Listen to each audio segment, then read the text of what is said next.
traffic update naman po tayo ulit. Mga kapatid, kumustahin natin muli ang lagay ng kalsada. Ngayong umaga kasama ang ating traffic Tito Mondi Lopez. Live na live pa rin sa G. Araneta Avenue sa Quezon City. Tito Mondi, kamusta ka na dyan? Ano bang mga ganap na dyan ngayon? Yes, Mami Dimples, kanina nga sa unang pasok natin, nakita natin doon sa kinakatayuan ko na medyo hanggang bewang pa. Pero ngayon makikita nyo naman, nakakatayo na tayo dito. Pero doon sa bandang dulo, makita nyo, dumadaan na rin yung mga kotse, yung mga motor. Ayan, makikita nyo.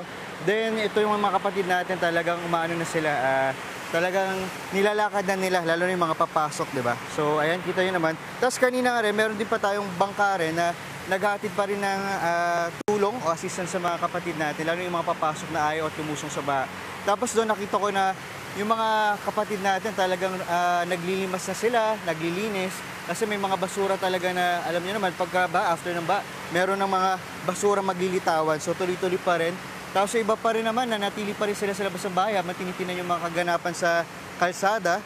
So ayan, ito, kita nyo sa dulo na ito, mga kabataan natin talagang nag-aabang ng mga kapatid natin na talagang yun, sasakay ng baka kaysa maglakad dito. Ayan, dito ni Kuya na nakapayong at ready siya kahit walang bota. So ayan. So far, ito muna ang ating kaganapan dito. Kita nyo rin, may mga kotse rin sa kabilang side. So medyo okay na tayo dito. So yun muna ating morning biyahe. Back to studio. Maraming salamat, Tito Mondi Lopez. Live na live sa G. Araneta, Quezon City. Mga kapatid, Mondi Lopez po, manatiling updated sa lagay ng trapiko sa mga pinakaabalang kalsada sa Metro Manila. Mag-follow at subscribe na sa social media pages ng News 5.